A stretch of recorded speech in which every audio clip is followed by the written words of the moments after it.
इस तरह की कोई भी बात नहीं है कि समाजवादी पार्टी या और कोई दल बीच में अड़चन डाल रहा है। ये सिर्फ और सिर्फ बीजेपी आईटी सेल और गोदी मीडिया ये र्यूमर उड़ा रहा है। क्यों राम गोपाल यादव का बयान नहीं आया? मैं आपको पूरा आश्वस्त कर रहा हूँ कि बहन जी इंडिया गठबंधन का महत्वपूर्ण हिस्सा बनने जा रही है, जो मेरी जानकारी है।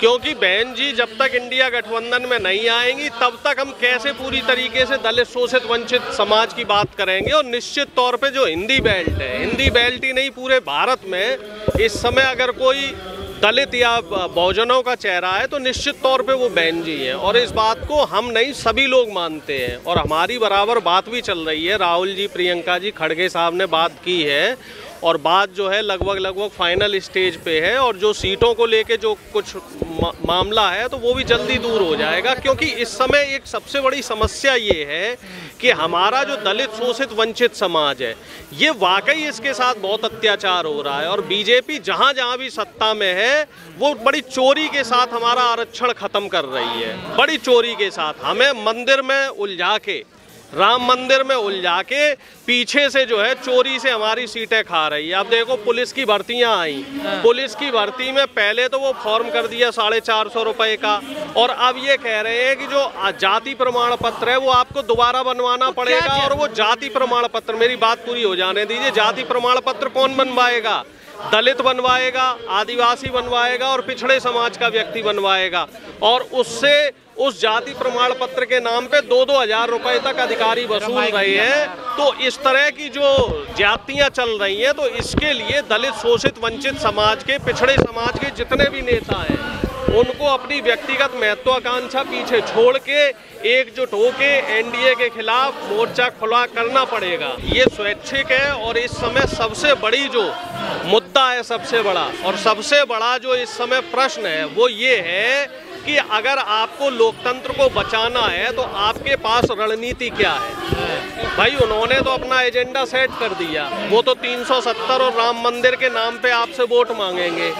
विपक्ष के पास क्या एजेंडा है? और जो मुझे समझ में आता है, जितनी मेरी अपनी समझ है कि इस समय सबसे बड़ी जो हमारे देश में समस्या है वो है कि जो सरकारी मशीनरी है इसका दुरुपयोग किया जा रहा है, जाति और धर्म के नाम पे लोगों को आपस में बांटा जा रहा है, आरक्षण के साथ खिलवाड़ किया जा रहा है। और जातिगत जनगणना को 2024 में सबसे बड़ा मुद्दा बनाना चाहिए, आरक्षण को सबसे बड़ा मुद्दा बनाना चाहिए। और मैं तो ये कहता हूँ कि जो निजी संस्थान है, जैसे हम देख रहे हैं ना, जितनी भी सरकारी कंपनियां हैं उनको धीरे धीरे निजी हाथों में देने की तैयारी की जा रही है। तो निजी संस्थान में भी आरक्षण की मांग को 2024 के लिए एक बहुत महत्वपूर्ण एजेंडा बनाना चाहिए। सपा कुछ नहीं कर रही है इसमें, लेकिन राम गोपाल यादव का क्यों नाम आ रहा? आज तक की पत्रकार जब उनसे मायावती को लेकर सवाल पूछती है तो उसे वो डांट के मारते हैं।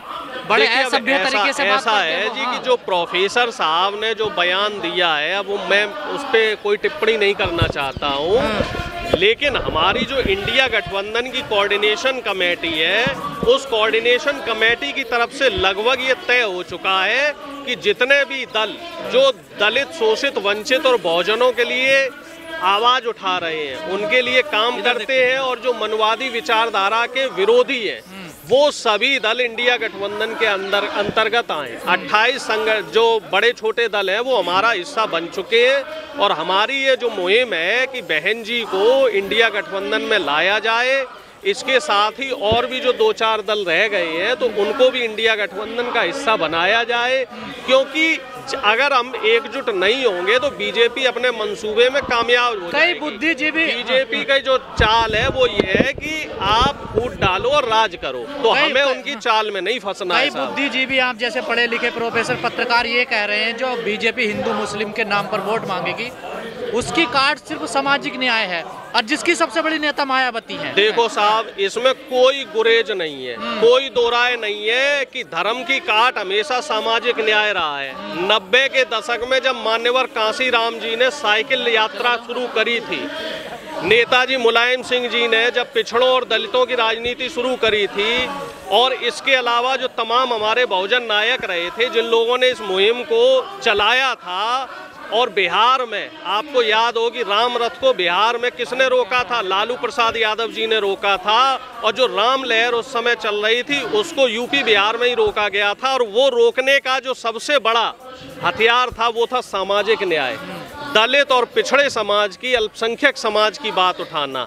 तो आज के समय में भी अगर आप पिछड़े समाज की, दलित समाज की और आदिवासी समाज की आवाज़ खुल के नहीं उठाएंगे तो आप जो बीजेपी का जो ये माया जाल है, जाति और धर्म के नाम पे जो इन्होंने माया जाल बना रखा है, समाज को तोड़ने का काम बीजेपी कर रही है, तो इसकी काट आप ढूंढ नहीं पाएंगे। सामाजिक न्याय ही मनवाद को तोड़ने का सबसे प्रमुख हथियार है, ब्रह्मास्त्र है। निश्चित तौर पे मैं ये कह रहा हूँ कि बहन जी की तरफ से एक बार ग्रीन सिग्नल मिल जाता है तो हमारी जो कोऑर्डिनेशन कमेटी है उसमें हम बैठ के, हमें कोई गुरेज नहीं है। देखिए, हमने पहले भी कह दिया है कि हमारी पार्टी से कोई भी नेता प्रधानमंत्री बनने की इच्छा नहीं रखता है। हमारी पार्टी का जो पहला एजेंडा है वो ये है कि हमें बीजेपी और जो एनडीए गठबंधन है इसकी सरकार को सत्ता से बेदखल करना है, क्योंकि इन लोगों ने इस समय एक मोनोपोली बना रखी है, चाहे किसान हो, चाहे युवा हो, चाहे दलित हो, चाहे पिछड़ा हो,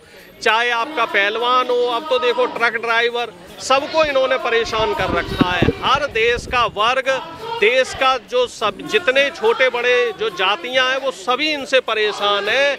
इन्होंने सभी को प्रताड़ित करने का काम कर रखा है। तो हम ये चाहते हैं कि बहन जी आए तो और इस गठबंधन में शामिल हों, और अगर बहन जी ग्रीन सिग्नल देती है तो उनके प्रधानमंत्री बनने के भी आगे के रास्ते जो है उस पर बात की जाएगी कि जिसको इस समय इंडिया गठबंधन में रहना है तो उसको सामाजिक न्याय की बात करनी पड़ेगी। मध्य प्रदेश चुनाव हमने देख लिया, कहीं ना कहीं हमने दलित, शोषित, वंचित समाज को हमारी पार्टी ने उस संख्या में भागीदारी नहीं दी तो हमें उसका नुकसान भुगतना पड़ा।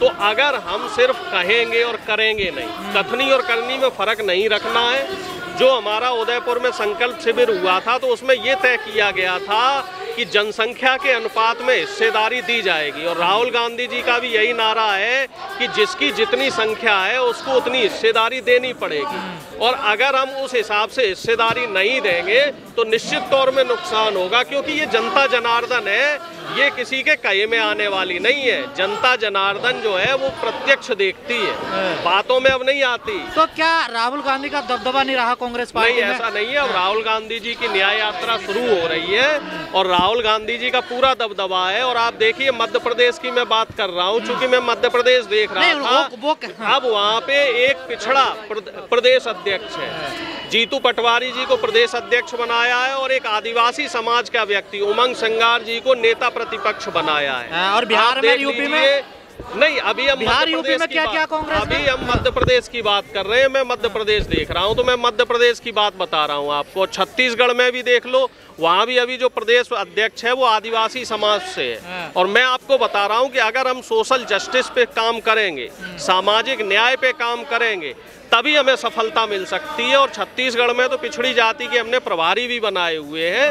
और मैं ये मान के चलता हूँ और आप सब लोगों के माध्यम से बड़ी जिम्मेदारी से कह रहा हूँ कि अगर हम लोग मिलजुल के एक लाइन तय कर लें, एक लकीर खींच लें कि हमें सामाजिक न्याय पे ही काम करना है, सामाजिक न्याय पे ही बात करनी है, तभी हम 2024 में बीजेपी को पटखनी दे सकते हैं। और अगर हम उस सामाजिक न्याय की लाइन से भटक गए तो बीजेपी के पास जो है धर्म के नाम की एक अफीम है, और वो उस अफीम को पूरे देश की जनता को चटवा देगी। और हम जैसे अपने आप को 2024 में, 2014 में हमने अपने आप को ठगा महसूस किया था, उसी तरीके से जो हमारी गरीब, शोषित, वंचित जनता है वो 2024 में भी ठग जाएगी।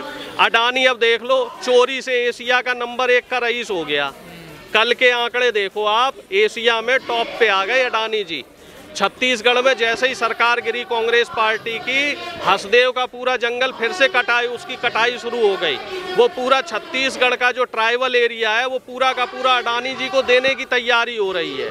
और जहाँ जहाँ भी आपको लग रहा है ना दलितों की और आदिवासियों की ज़मीनें, वो सारी ज़मीनों का आप लोगों को भी जानकारी होगी, भू अधिग्रहण कानून के तहत वो सारी ज़मीनें जो है अब फिर से सरकार के पास जा रही है। वो कानून में इन्होंने फेरबदल कर दिया है और वो सारी ज़मीनें ये अडानी जी को दे देंगे और अडानी ही आने वाले समय में देश का मालिक हो जाएगा। तो हमें देश को बचाना है, हमें लोकतंत्र को बचाना है, हमें बाबा साहब के संविधान को अगर बचाना है तो 2024 के न्याय के लिए हमें सामाजिक न्याय पे ही बात करनी होगी।